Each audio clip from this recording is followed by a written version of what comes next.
Okay, right, there we go, the record. So, for those of you that don't know me, my name is Gordon Glenister. I'm the Global Head of Influencer Marketing at the Branded Content Marketing Association. We are a membership organisation globally, actually. Andrew's joining us on this session, who's the Global CEO. And obviously, from time to time, we have a number of seminars and events. We used to have them in a physical environment, but of course, so much of it's, of course, all virtual now. So I'm really chuffed to bits to have Tom Martin with us, who's a certified YouTube expert and has actually worked with some amazing top Fortune 500 companies to improve their results. We originally met at VidCon, which for those of you that don't know is a haven for the YouTube industry, isn't it? And so I thought, without further ado, Tom, perhaps if you can tell us a little bit more about what you do in your company. Then I'm going to ask some questions of Tom, but please do use the chat if there's anything that you want to specifically ask. We're a small group, but in many ways, I think it will work very well for us. And then I want to get Tom to do some deep dive into some various channels. Yeah, so to introduce myself, I'm one of the two Tom Martins on this call today, just by coincidence. So yeah, I started working on YouTube back in 2012, which seems like a lifetime ago now. So I'm a real dinosaur when it comes to YouTube. And so I started with zero experience running the YouTube channels for the BBC, actually what was BBC Worldwide, so the commercial arm of the corporation here in London. As I said, I had absolutely zero experience, absolutely blagged my way through an interview process and managed to get the job. I was totally honest about my lack of experience, but managed to get the job and kind of learned the buttons, as I say, like knew which buttons to press within the first few weeks. And I've pretty much spent every day for the last 8 years trying to master the platform. So I'm not a traditional YouTuber. I've never really been an on-camera kind of person. I've really been someone who's concentrated on optimizing content for the platform specifically. So I ran the YouTube channels for the BBC in London for about 5 years. Within my first month of starting, I launched the Doctor Who official YouTube channel, which was tough considering I knew nothing about YouTube and nothing about Doctor Who at the time. I then launched a number of other channels, including the Sherlock channel, had some really good results, took the Top Gear YouTube channel to one of the top 100 YouTube channels in the world, created the strategy for the BBC Earth channel, which has now seen that become the biggest animal YouTube channel. And then after 5 years, I went on to become head of YouTube and social media for another TV company in London called Endemol. They are mainly a formats company. They're actually the world's largest independent TV company. They have created things like Peaky Blinders, Black Mirror, as I say, big formats. So they invented Big Brother and Total Wipeout, all kind of like famous kind of game shows that you may have seen, MasterChef being another one. And actually the biggest property that I looked after there was Mr. Bean, and yeah, managed to really turn around the fortunes of that, and took it from 25 million views a month, which is pretty insane by anyone's standards really, but managed to take that to about 150 million views a month in about 8 months, and grew it from 3 million to 10 million subscribers in about a year and a half. It now sits on around 24 million subscribers. It's an absolute behemoth. And then back in 2018, I left to take all of this knowledge and set up a consultancy/agency where I now help other media companies, thought leaders. So, I work with the UK's most famous therapists and hypnotists and travel experts and financial experts. You name it, I've worked in that niche. helping people to grow their channels, launch their channels, and just get a bit of order and strategy to their YouTube channels. My most popular product is actually a YouTube Audit, where I kind of break down channels, and that's the kind of stuff that I'm going to be sharing with you today. We'll a little bit later on, we'll look at some channels and we'll kind of audit what they're doing, and hopefully you'll be able to learn from that. What should I be doing differently? What could I be doing better? That kind of stuff. Awesome, that's great. So what are the different methods, Tom, of growing an audience in essence? Yeah, well, really there's kind of no shortcut to it. It's really about delivering value. So in any kind of content marketing, it's what value you're providing. Then you get the awareness, you get the audience, and then you can kind of hit them over the head with some kind of sale or offer.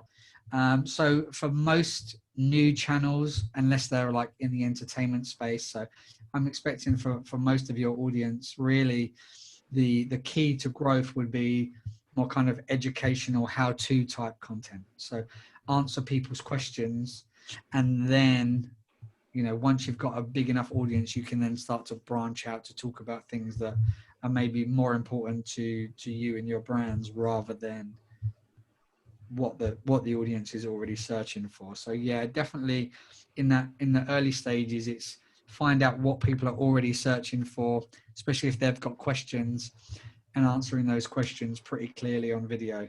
And that's the best way really to get discovered, unless you've already got a big following on another platform like Facebook, Instagram.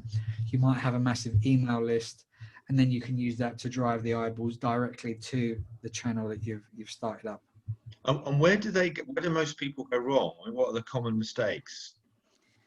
Yeah, the most common mistakes are probably, the biggest mistake is kind of related to the first answer, in that people have a brand or a product, and what they want to do really is just broadcast weekly, this is our product, this is what it can do, here are the features, here are the costs, you know, and we're really just talking about me, without thinking about the needs, wants, or the desires of the audience. So really you need to think, you know, not what do I want to make a video on this week, or what product or service do we need to push today.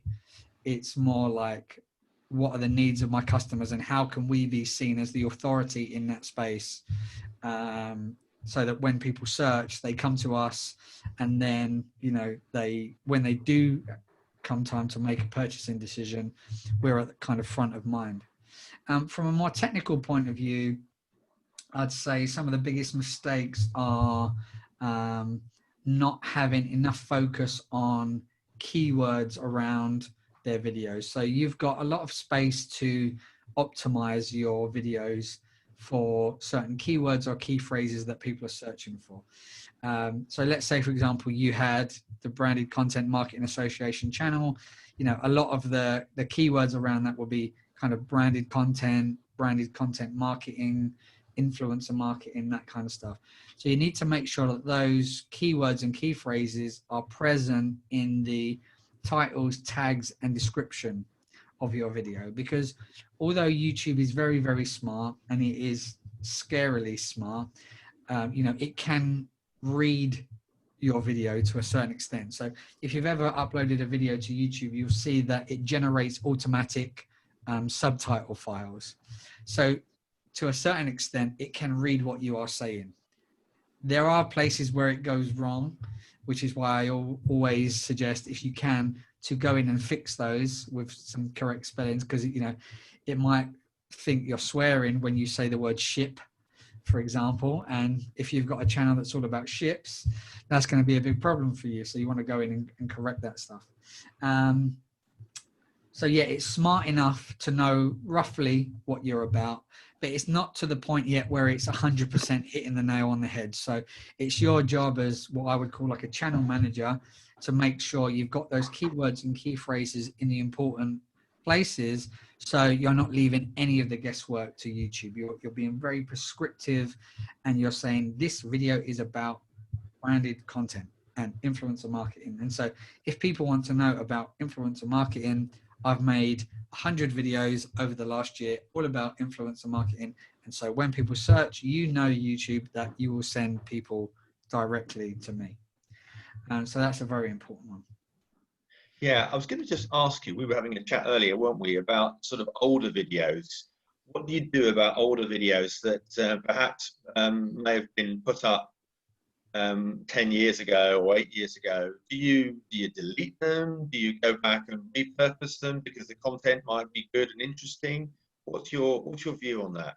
Yeah, so I suppose it all depends on like what position you're in at the moment. So do those videos still represent your brand, how you would want it to be represented, and does it represent your brand values the way that it still does? You know, you might have pivoted from kind of one area to another. You know, you may have been a holistic faith healer 10 years ago, but now you're making vegan recipes. And so you may want to only be known for the recipe side. So you might want to make those videos private. And I say make them private instead of deleting them, because if you make them private, you still have access to all of the data in your YouTube analytics. Whereas if you delete it, it kind of just gets wiped from the memory of YouTube. Another thing is that, like, you might have been making videos on like an old iPhone back in the day, and now you're like selling high ticket items and you want to be seen as kind of top professional or luxury, or as I say, high ticket. And those older videos may not necessarily represent that. You might have really beautiful new videos shot on high definition camera, well edited to music, and you just think, like, you cringe when you see those videos and you think, you know what, I don't want to be associated with that image anymore. So you might want to make those private. Alternatively, there might be old videos that are doing really well for your channel, because what you'll notice on a lot of YouTube channels is that it's the kind of 80-20 rule, and 80% of the results are coming from maybe 20% of the videos that you've uploaded. And so there may be these really great evergreen videos that are doing really, really well that you may not want to make private.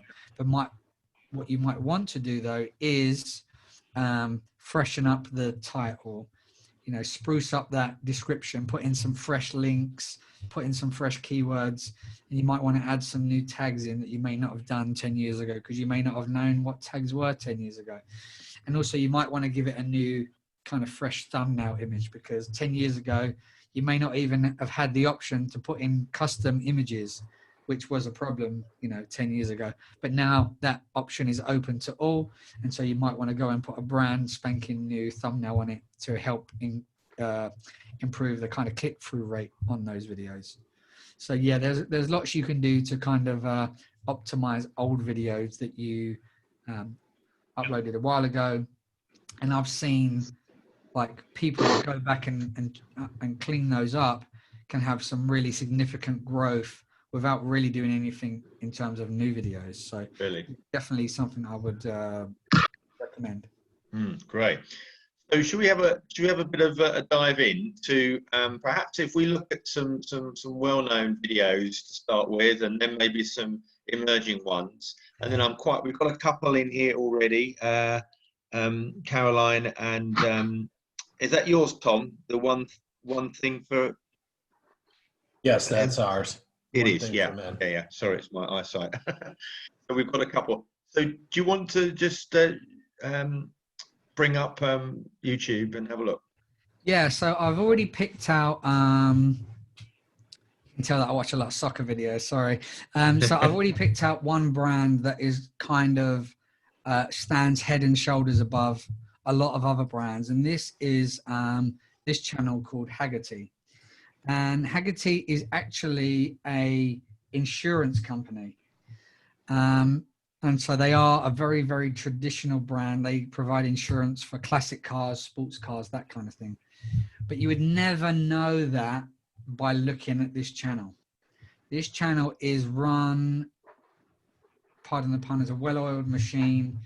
You would just think that it was a general kind of auto channel, like Top Gear, like smoking tire, whatever it may be. You know, it's got beautiful imagery, great views on their channel. We'll have a look more into what they're doing a little bit later, but you know, they've got beautiful playlists that are really beautiful playlists that are well branded. You know, really good thumbnails, really straightforward titles. And you can see that they've clearly deserved their 1.3 million subscribers. But what sets Haggerty apart from most other brands in this space is that you'll be very hard pressed to find any mention of insurance on this entire channel, which might sound counterintuitive to a lot of you. And in fact, if you click on their website, which we'll do now, and this takes you to the Haggerty website, which is an insurance website, it doesn't even take you to the insurance part of the website.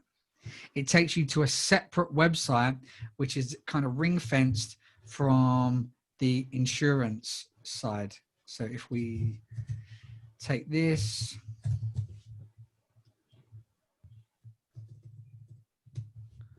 so here, this is the actual insurance site, but they've kept that away from everyone. And I see that as a positive. I think viewers would see this as a positive.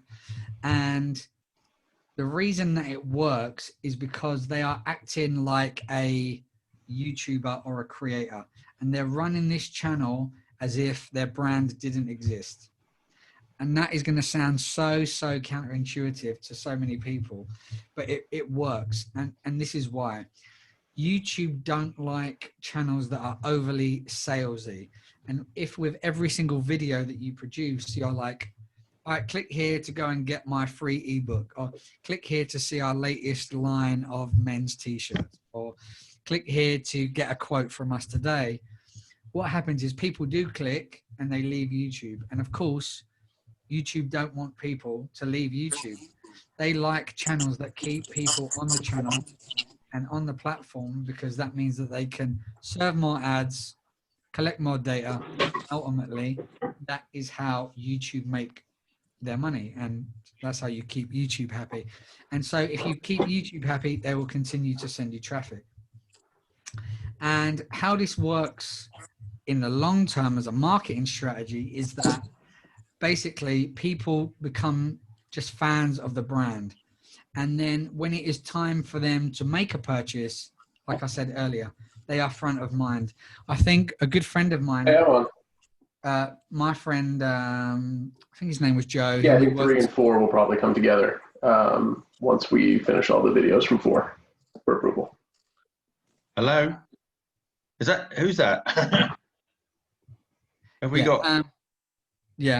Sorry about that. Yeah, so the idea is, and my friend Joe said it best, and he ran a large YouTube channel, very successful, and it was for a radio station. And the content on the YouTube channel was very separate from what they did on the radio. They basically used the talent that came through the radio station to make these very viral YouTube videos. And he had a massive audience, great success. And he said to us in a meeting that he knows that none of his audience probably listen to radio. But if they ever do, they know that his is going to be the first radio station that they think of. So it's almost like marketing via osmosis. And that might be hard for a lot of people to accept. A lot of big brands, they want attribution in every video. They want to talk about their products in every video. That's fine, but don't expect your YouTube channel to grow. If you're going to do stuff like that, you're better off just using YouTube as a paid advertising platform. So, just upload a video, pay for it to get in front of people's eyeballs, and then hope that they make money that way. Because if you are constantly sending people off of the platform, you will not be sent organic traffic in the long run. So yeah, if we have a look at a bit more in detail, beautiful channel art. They've really made it obvious that they have new videos coming all the time. And that's really important because most people will only check out a YouTube channel page to see if they're still active. And by having something like that, that's really effective. They may also say something like new videos every Wednesday, every Thursday, whatever it may be. It's clear that they've got some very distinct formats. So they're not just making random videos every week. They've got things that fit very specifically into kind of different buckets. And that's really useful. One, because you will find formats that work a lot better than other formats. So for example, this one has got 29 million views and lots of views on a lot of those videos in that format. Whereas if you look at something like this one, even though they're very popular, nowhere near as effective. So you could look at your content pipeline and say, do you know what, let's make double the amount of these kind of videos and we'll half the amount of videos that we make from this. Or, you know, we'll absolutely stop making videos from that. If we look at the thumbnails of the video, which are the images, these are very often kind of textbook examples to just keep it simple. A lot of time, people want to put lots and lots of text on a thumbnail, but often that can be just off-putting for people. And you've got to remember that most viewership now comes on mobile devices, you know. So I'm watching this on a nice big monitor, but when I'm here watching my phone, that image is going to be a lot smaller. So the chances of me being able to read text on a mobile phone is very unlikely. So for example, if we look at this video, like I'm struggling to read this text on a big 18-inch monitor. The chance of me being able to read that on my iPhone are almost zero.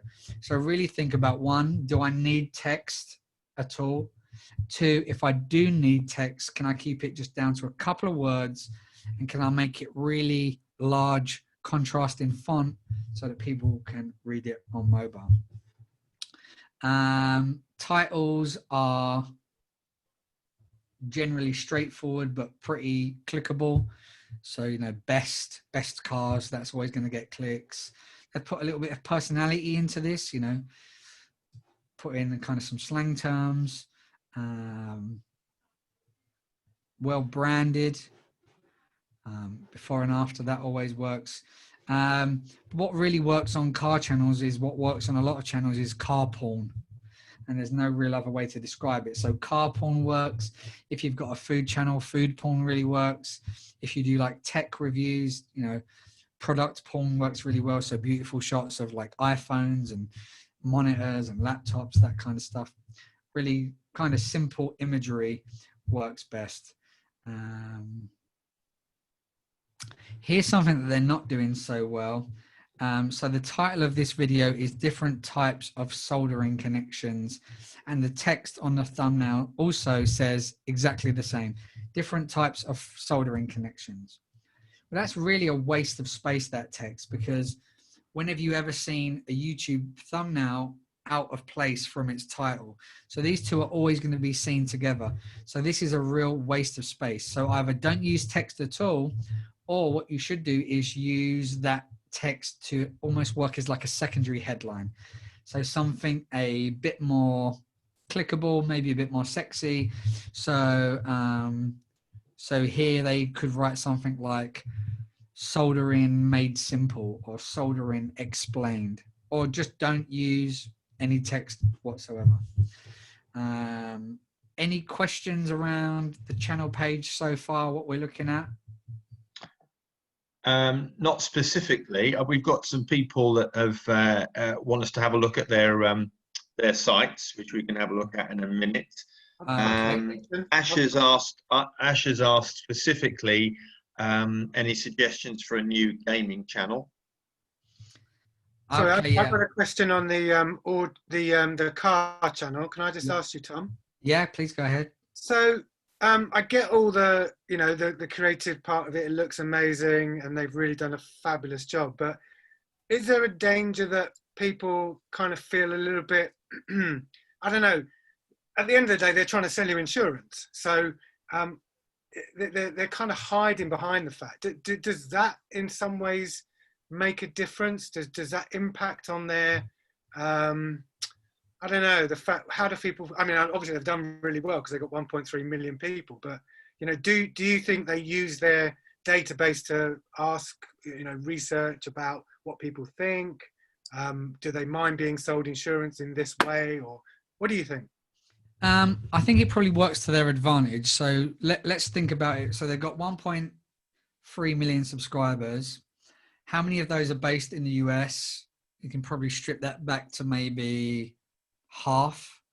How many of those are old enough to need insurance? Again, that's probably going to go down. How many people actually own a car? That's going to go down. So what they're doing really is they're using this influence to get a broadest audience possible, but there's only a tiny percentage of that audience. Actually, percentage-wise, it's probably not bad, but not a huge amount are probably their ideal kind of market, and then the people have actually got to be in market for insurance. But like, there is no one in the market that get people as excited as Haggerty do about these classic cars. Yeah. And so when they are ready to make that purchase, it's an absolute no-brainer. I personally had not heard of this brand before I kind of heard of this channel. And that's because, you know, I'm not in the States, I'm not in the market for classic car insurance, but you can bet that if I was, maybe the other Tom Martin has heard of Haggerty, I suppose in the UK, the example would probably be like something like Direct Line Insurance. Right. Direct Line Insurance are not doing anything like this. Yeah, absolutely. No, it's fascinating. Because we get into this whole argument about labeling, particularly in the influencer marketing world, about, you know, being upfront about the fact, look, I'm being paid by that brand there, so I've got to tell you about it. That's different because they're being paid by a third party. Haggerty, I get that, but absolutely. Yeah, no, it's an interesting way of approaching it. That's why it's almost like it's creating its own influence, as you put it, Tom.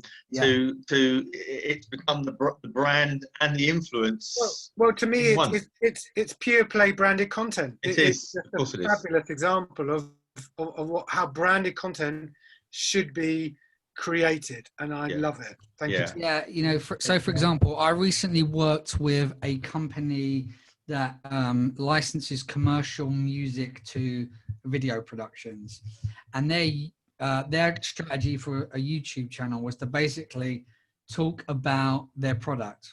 Like, here are the new songs that we've licensed this week. Here's how you can do royalty-free music, blah, blah, blah.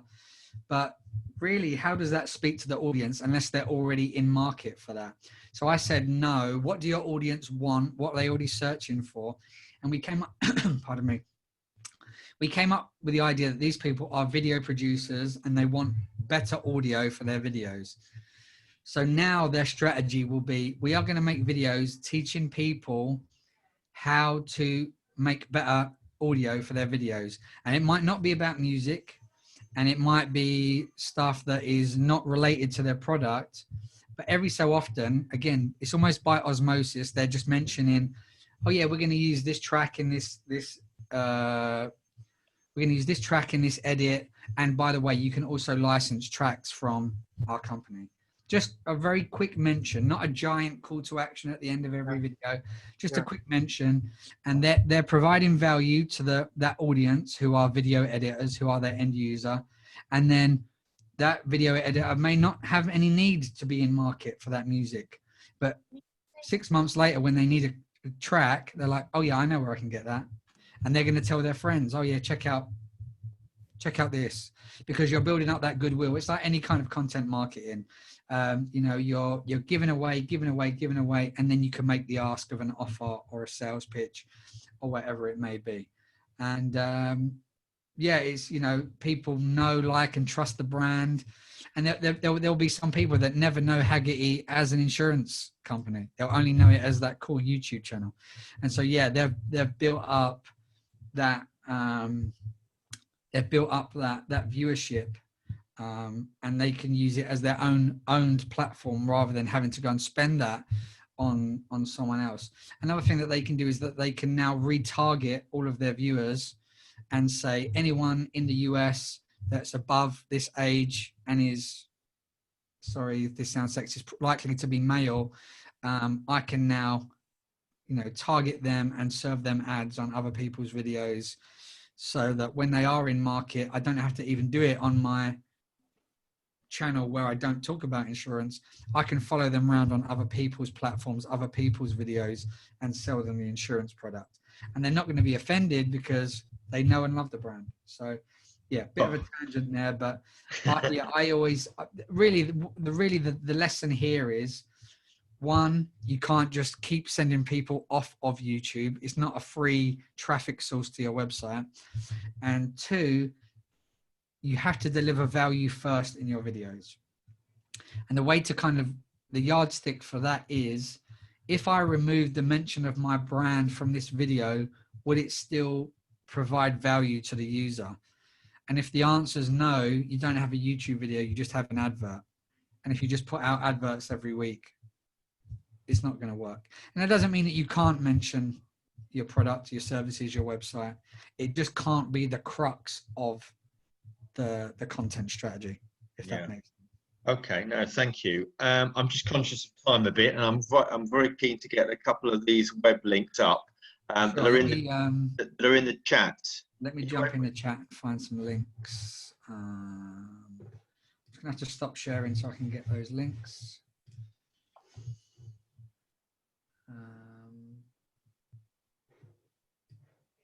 Right, let's quickly take a look at Caroline's channel first. I need to share again, don't I? Brace yourself, Caroline.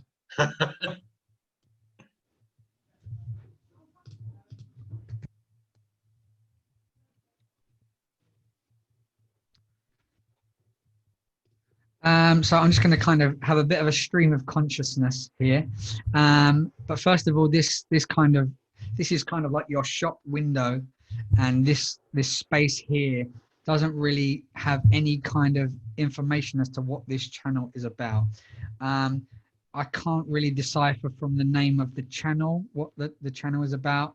So, you know, are you talking about friendship as in loyalty? Are you talking about customer loyalty? Are you talking about loyalty, you know, could it be a channel about dogs? Because, you know, they're loyal animals. So, you know, you've got a lot of real estate also here that you could use to really hammer home the unique selling point of this channel. What is this channel about? It's really not easy for me to see that straight away.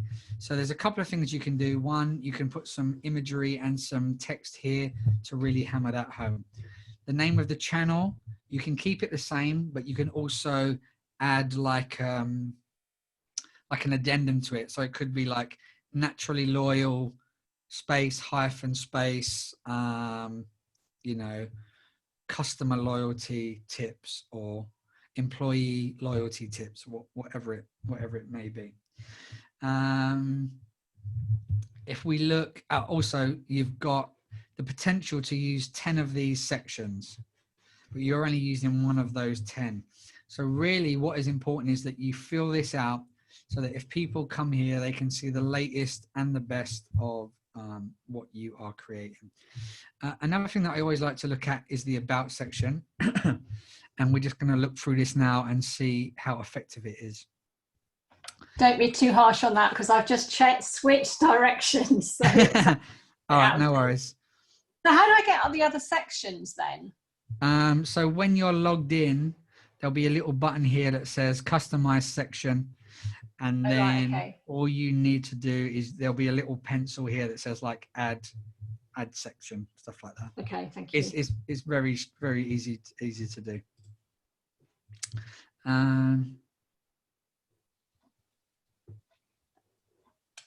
Right, so the problem with this is it's easy to see that this is about customer service. So that is great. The problem is that this talks more about you and your business rather than saying this is what you will get by subscribing to this YouTube channel. So this could have been taken from like the about section of your website. But what it needs to say is it needs to include this kind of stuff, but it needs to say, if you are struggling with delivering customer services, you will find this, and this on this channel. you will learn this, this, and this. So you need to make it all about the audience member. So like, what's in it for them? You. So the great way to check whether you're doing that well is to look at the language, and if it's all like me, I, you're doing something wrong. It should be you. So really hammer home what are the benefits to subscribe to this channel. Pardon me. Also, this video here should really be a trailer for the channel. So pretty much a video version of that text. Welcome to the channel. Here you will find this, and this. We have new videos coming every week, and make sure to subscribe to take advantage of that. Is there a way that I can see what a subscriber sees? Because I thought that I had taken that down as my like initial video. It should be. Yes, there was a button where it literally said view as subscriber. I think they might have taken that away. But if you just subscribe to your own channel or log in with a different account and subscribe, and then you can see what it looks like. Yeah, because that shouldn't be up there now. It should be a different one. Yeah. Okay.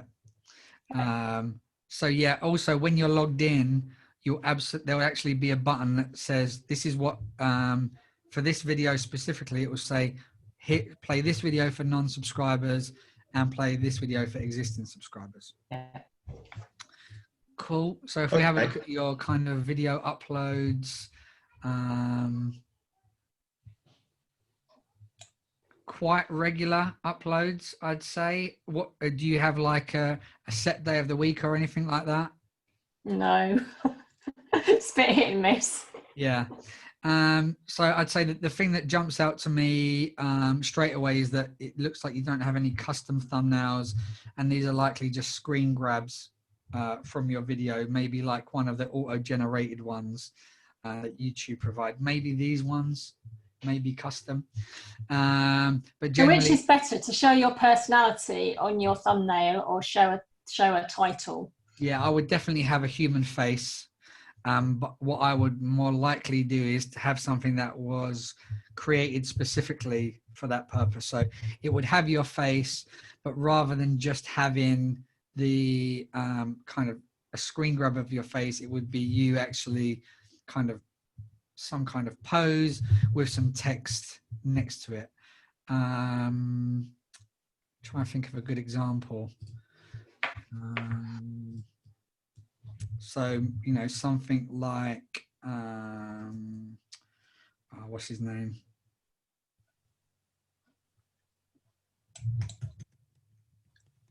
It's quite an extreme example. But, you know, there's face and there's text with it. Okay, yeah. That stands out, doesn't it? Mm-hmm. Yeah. Something a bit more composed, like manufactured. Okay. Whereas yours are, you can see that these are just like one of the free options that YouTube give you. Titles are pretty good. You know, management skills for new managers could be something that people are searching for. Actually, if I'm going to very, very quickly show you a tool that I use to see what people are exactly that they're searching for. So this is a tool called Vid Iq. I think the cheapest paid plan is about $10 a month. And if you're going to be taking YouTube seriously, it's a really good investment. Vid Iq, did you say? Vid Iq.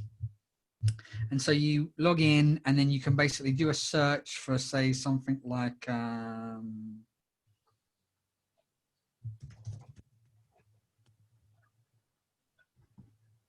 Can I ask, is Vid Iq like TubeBuddy?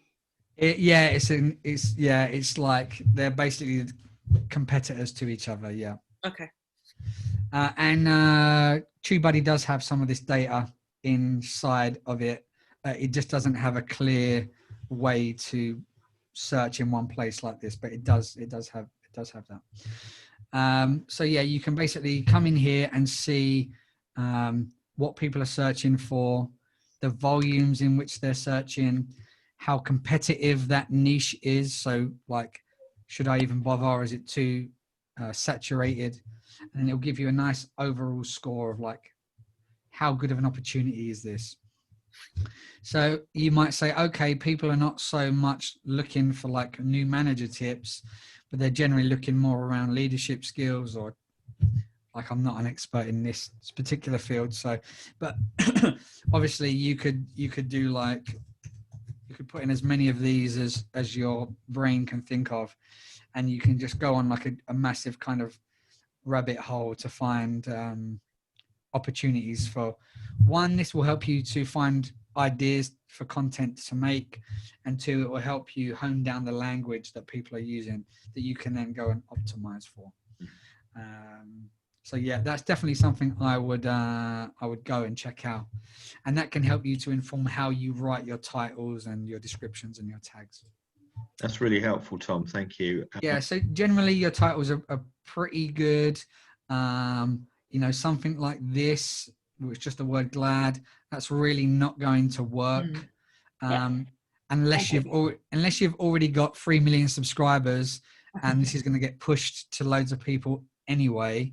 Then you can afford to be a bit more flamboyant and creative, but generally you want to stick to something like this, which is more matter of fact. So yeah, let me look at one more channel before we run out of time. Hopefully that was useful. Can I get to the chat from here? Yes, I can. So we're going to look at the other Tom Martin's channel. Oh, there's a chat.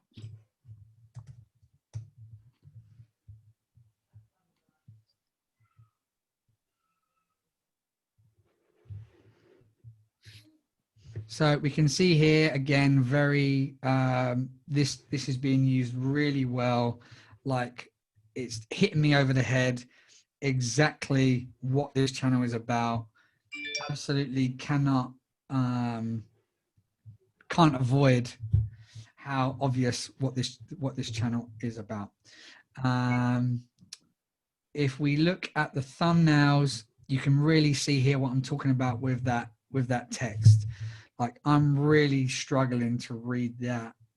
And as I say, I'm on a big monitor. If you put that on a mobile phone, you probably wouldn't even be able to read the slightly bigger text. So that's really important.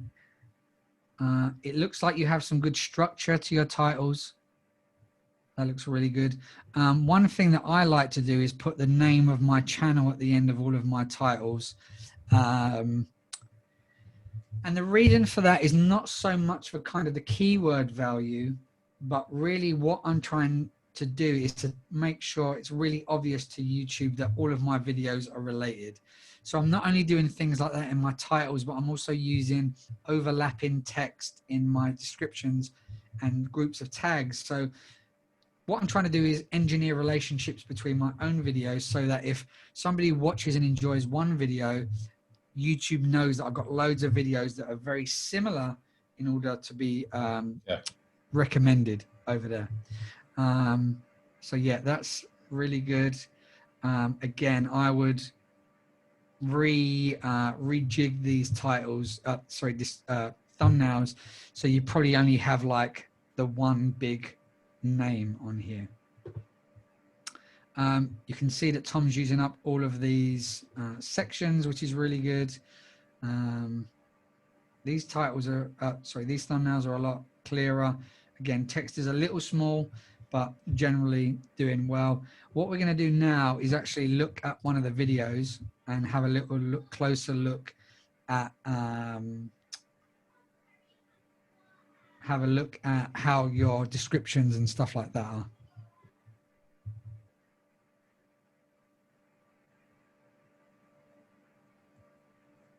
It's probably just lagging a bit because I'm just while that's happening, Tom, what's the average optimum length for a video, Tom? Well, I can give you the standard answer, which is as long as it's interesting and not a second longer, but that's not really that helpful. So what I'll do, I'll give you more of a technical answer. So the common wisdom used to be that never make a video longer than 3 minutes, because people have got really short attention spans and they'll just click off. Absolutely not the case, especially now, and especially in YouTube's eyes. you know, this kind of length of video is like gold dust for YouTube. YouTube want more in-depth, longer content. I'd say really the absolute minimum is 3 to 5 minutes.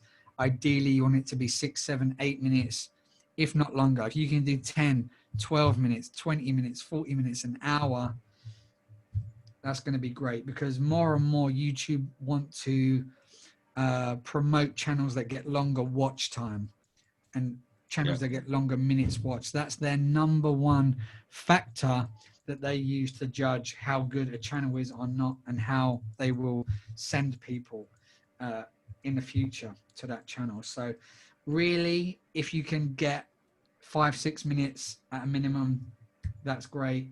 10, 12 minutes, even better. If you can do it longer, that you'll also be rewarded for that. I must caveat that though, that if you've only got 3 minutes of value and the rest is just fluff, it's not gonna help to have a longer video. So don't just fill it with padding and stuff. It has to stay relevant and interesting and on point. So if you're doing something like how to poach an egg, that's going to take 2 minutes to explain that. Keep it 2 minutes.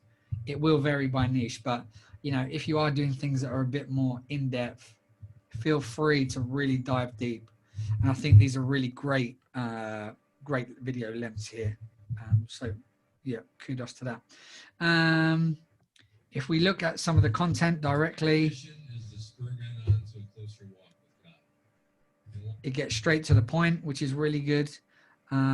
It might need a little bit of context, but I'd rather be this straight to the point than have a 2-minute intro and people get bored and click off.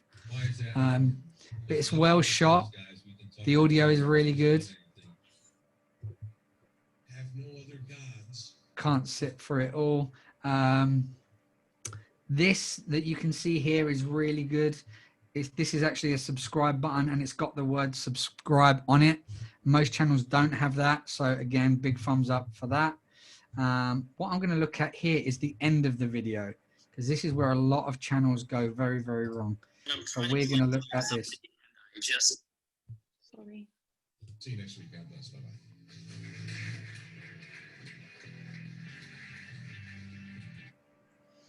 Right, so we've got lots of kind of pseudo calls to action here. We've got a website to visit. We can go and check them out on Facebook, Twitter, LinkedIn, YouTube, which we're already on. But there's nothing really clickable on this end screen. There is another video, but that's not really involved in the end screen. So we're just going to fast forward a little bit more. And there we've got the actual end screen. And this is, to me, a bit of an afterthought, because that comes in quite late. And so the chances of people getting to the point where they can click on these 2 video choices is very, very slim. So I would bring these right up front. I would dial all of this other stuff back. I'd get rid of all of this, because 1, it's not clickable, so people are unlikely to take action. 2, there's too many things that you're asking them to do, so the reality is that they'll take no action. And 3, like I said earlier, YouTube loves channels and videos that keep people on the platform. So the number 1 call to action you should have at the end of the video is to watch another video.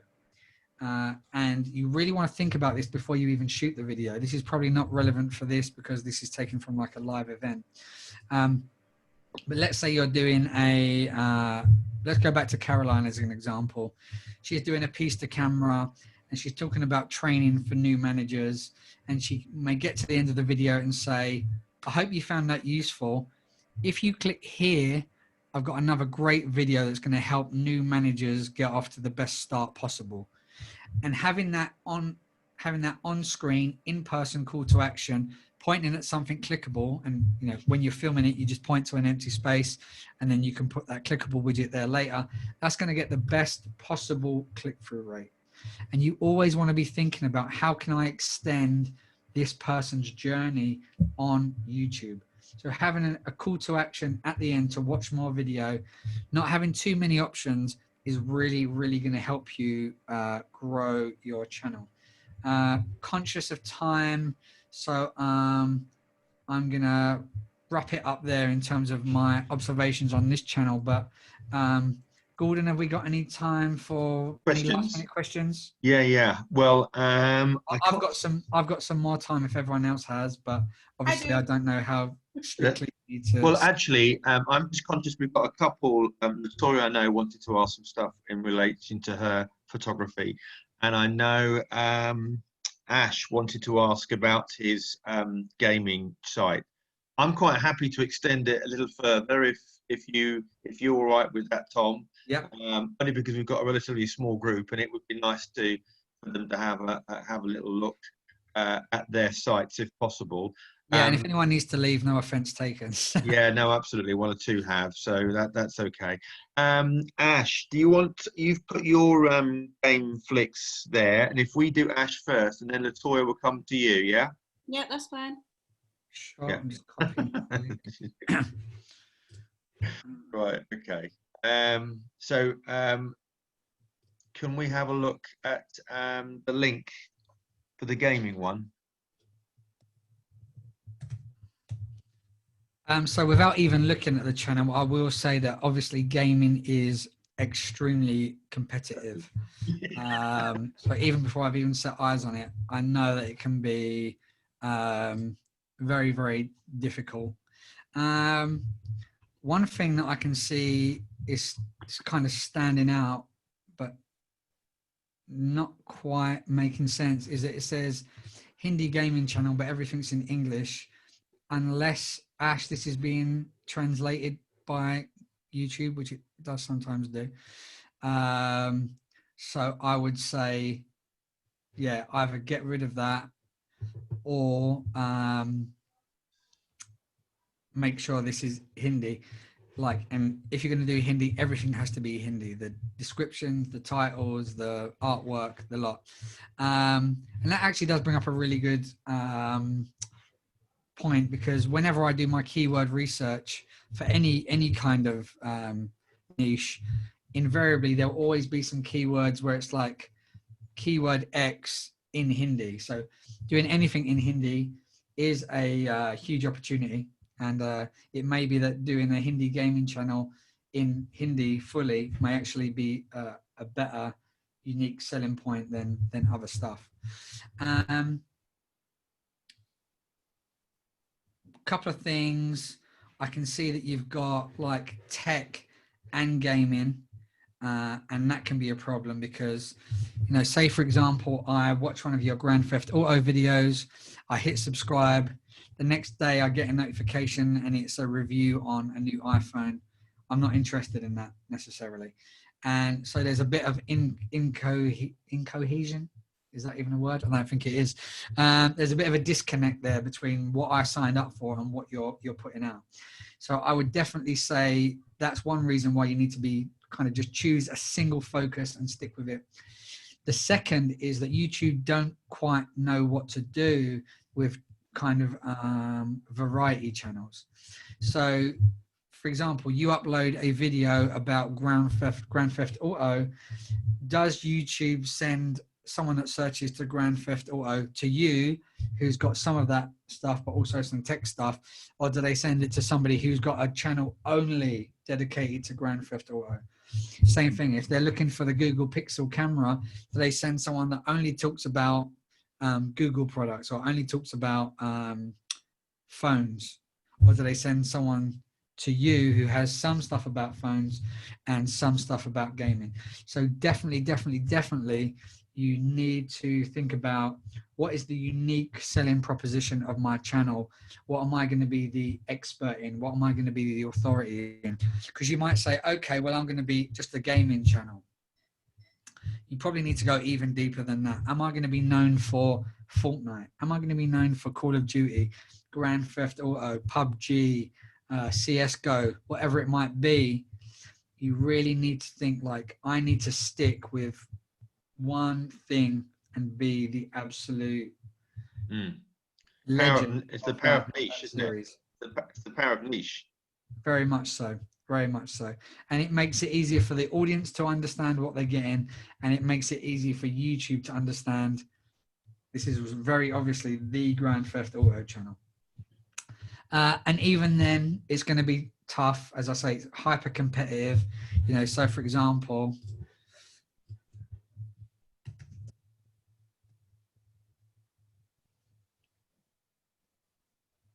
you know, it's getting a lot of traffic, but it's very, very competitive as well. So that's a score out of 100, 100 being the most competitive possible, 0 being no competition.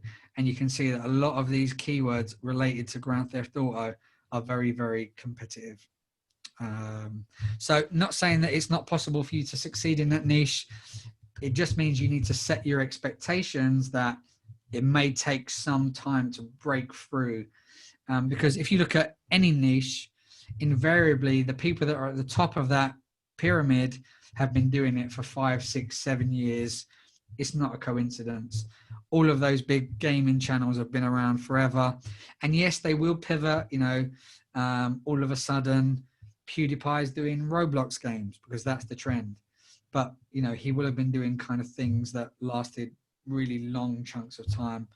And as I say, he's probably been on the platform for 10 years. So, yeah, gaming is difficult, but I think what we can learn from this channel really is niche down, stick with it, and be the kind of go-to channel in your space. That's really the lesson I would give to you, Ash. Thank you. That's really helpful. And then Toya, do you want us to have a look at yours as well? Where is she? Just have She's some still there. questions generally. Who else is here? Oh, there you go. Yeah, Latoya, can you hear me? Unmute yourself. I'm talking. I didn't realize I was muted. Sorry, guys. I think that's my YouTube channel. But I was just saying, can we bear in mind I'm actually rebranding because I want to completely change my channel. Okay. Then maybe it's just worth asking some questions generally if you have some. Well, I've started it at the beginning of quarantine, and then I kind of got a part-time job, so I couldn't be consistent with it. So I stopped for a minute. But basically, I do photography and videography. Okay. And I want to turn my channel more into about like photography and editing and videography and editing, and then vlogs when I'm on shoots and when I do like creative shoots and stuff like that. Yeah. So I started a little bit, but I don't know if I should get rid of all the old content of my YouTube channel, like all the old interviews and stuff like that I've done. Are they still relevant to what you're doing? So are they still about editing and production, or are they totally... Well, I was doing interviews. Most of them I actually videoed and edited myself. So it's still, I did it solo, but I haven't. They're not with photographers and videographers. That's the direction that I want to go now, and actually interview photographers and videographers as well about their stories to make it like completely that niche. Yeah, so we kind of discussed this at the start. You might have missed it, but yeah, basically I would say if they're not kind of helping you to become the authority in that space, then I'd probably make them private, because everything else, it's like when you make a new video, you can always ask yourself, does this video help me to increase my authority in the niche, or does it dilute it? And if it dilutes it, don't make the video. Same with your old videos. Go back to your old catalog of videos. Does this help me become the channel in my space, or does it kind of water it down? So anything like that, I would also make private. And it's interesting what you said about you kind of like making vlogs behind the scenes and that kind of stuff. What's really important is that a lot of the time people think I'm going to do behind the scenes and people are just going to love it. That might be the case, but don't take it for granted. So what I would do is keep an eye on that. I don't know what that is, but it's not me.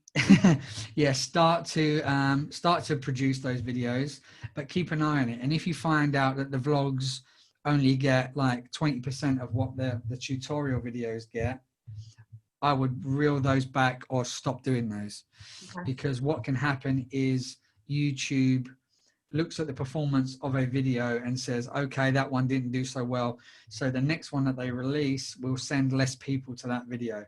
So if you've got a certain format that people don't respond to, it can bring down the performance of the stuff that people do like. When I say behind the scenes, I'm looking to do more like, if I do certain types of shots and people are wondering how I got that shot, I'll actually, Okay, yeah, I'll show you like how I got that shot, not like a, hi guys, today I'm doing blah, blah, blah. It'll be more of a like behind the scenes of how to create that kind of shot yourself. So it's still educational, I hope. Sure. Well, I think that's a really good lesson for everyone, is find what works, double down on it, what doesn't work, do less of it. So you might find out that your photography stuff gets a lot more views than your videography stuff, or your Adobe Premiere stuff gets a lot more views than your Final Cut stuff. So you only do, just test what works. If it works, do more of it. If it doesn't, do less of it. Sounds really obvious. You'd be surprised how many people just, their content strategies, this is what I want to do this week. Sorry, I was just going to ask if you could look at my header and stuff though, because I don't know if you say I should change them. That link that you sent isn't actually working. Okay, let me send the other one, which didn't have my actual name on it. That's fine. That one should work, I would hope. No, why is it not working? It might work. No, I don't think it did. Is it working on your one? Yeah, it's working. Can you see my screen, guys? Let me share it again. Silence when I get disrupted. No, yeah, there you go. So it looks really, the videos look great. I can tell that, very well lit. I'd probably get a bit closer to the camera or punch in a bit more. Yeah, so this to me would be a problem because it's a bit of everything. Yeah, I need to go through and get rid of. So are you saying I should basically just stick to one thing on my channel and that's it? Completely? Yeah, I would. Or at least it needs to be in like the same universe. So like, you know, if I watch a really good tutorial of like how to use a Canon, whatever it is, Mark, you know, whatever it is, and then the next video is like, I'm trying out this new restaurant, I'm just plucking this out of my head, then that doesn't make sense to me. I signed up for this. Why? You're giving me this. Yeah. And so that can be a problem. So I would definitely. But actually, Tom, just to interrupt a second, there's nothing to stop having another channel for something else, isn't it? Well, no, because that's what I've had to do on my Instagram. I've had to separate them now because I realised like it was too much on one page. So maybe I need to do the same thing with my YouTube. Yeah, absolutely. That it's obviously it's double the resource, but if you've got the time and the resource, I'd do it. If not, just stick to what works or what is your priority for your life and your business. And it'd be my photography and videography, so that needs to be my focus. That's fine.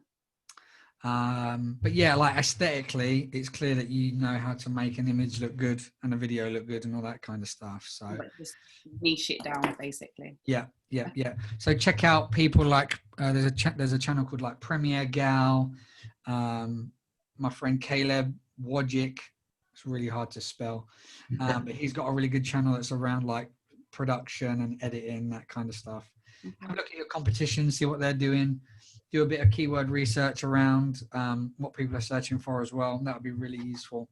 And then kind of make a decision from there, like, because you might think, all right, well, people really want to know about production, but they might actually really want to know about post-production, and that might just save you a bit of time, or at least know where to put like what I've been testing out is actually what people have been watching and people like, because when I do photo shoots with other people, obviously you have to do what they want, but I come up with creative shoots that I'll do at home. So say for instance, I did one the other day where I lit 400 tea-light candles in my front room and did pictures with it. Like that kind of stuff people like to see because they're like, oh my gosh, got 400 candles. They get excited about things like that. And then the photos after the fact as well. So I think I'm gonna start doing that, but I might actually. That's because it's original. It's anything that's original and, you know, that sparks a point of difference or an angle. We all want viral videos, don't we? And it's what's the bit that's going to be picked up. What I was just going to ask you, Tom, what about time of day, posting and time of day? Because you could actually have some really great content, but it's not. It's the wrong time of day. So Latoya's got a great video, or Tom's got a great video, Caroline's got a great video. but at 10 o'clock in the morning, it's not going to get the same level of views as it would be at 7 o'clock at night.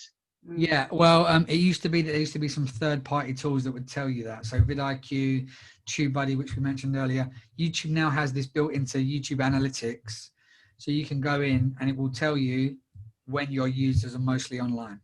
So you don't. I can actually. I'll quickly show you that now. So yeah, if you go to your. But I guess when you're starting out and you've got a relatively small base, you won't necessarily know that unless you look at a competitor. Yeah, but even then they might not be consistent. So I'd just say, like, don't do it on a Monday because Monday is generally the least kind of viewed day of the week. Yeah, but you're right. Once you've got a bit of viewership behind you, so I can see that most of my people are online kind of in the evenings, mostly on Saturday and Sundays. And that's probably going to be the same for most people, I've got to say. And most of my audience is in the UK, so this is UK time. That might be different if you've got a big audience in the US or in Asia, whatever it may be. So I'd say if you're just starting, yeah, I'd go towards the weekend for sure. That's when people are less work focused and they've got more spare time on their hands. But yeah, it's hard. And also think about the purpose of your content. So for example, if you've got a workout video, Saturday or Sunday morning would be a great time to put that, because that's when most people are going to be getting up, doing their workouts. Like this channel is a movie channel, so most people are going to want to sit down in the evening and watch a movie. So that's pretty obvious. Like same with recipes, you might want to do it early evening, so people are thinking what to cook for the evening. So you need to think about the user experience and where your audience are in the world, that kind of stuff. That's really helpful. Thank you, everybody, for taking the time. I hope you enjoyed it. And Tom, has been a great. It's been a great session. Really, really helpful. Your details are where? People can just come to your website. Yeah. So like I've got a couple of websites. One is channel. I'll put it in the chat quickly. One is. Are you on Instagram, Tom? I am, but it's nothing to do with you. It's just me mucking about with my kids mostly. Okay. So that one there is my services website. So if you need like hands-on help, this is like my educational website, where if you want like courses or stuff like that, you can find that at prochannelmanager.com. And also, as I mentioned to Gordon earlier, I'll be providing Gordon with a copy of my book, a digital copy, and then he will be able to share a copy of that book with all of you guys and anyone that watches this in the future. And hopefully that What's the book? What's the book? The YouTube optimization. I was just checking. I thought it was that one. Yeah, it's this. Unfortunately, I can't give you all a paper copy. No, that's fine. But yeah, you'll be getting a PDF copy of that if you want one. And you don't need to give me your email address. You won't be added to any kind of marketing list or anything like that. So don't worry about me trying to sell you stuff. I just want you to have it, and hopefully it will help you on your YouTube journeys. Oh, bless you. Thank you so much, Tom. And thank you, everybody else, for joining us. Thank you. Yeah. Thanks, guys. Bye-bye. Bye.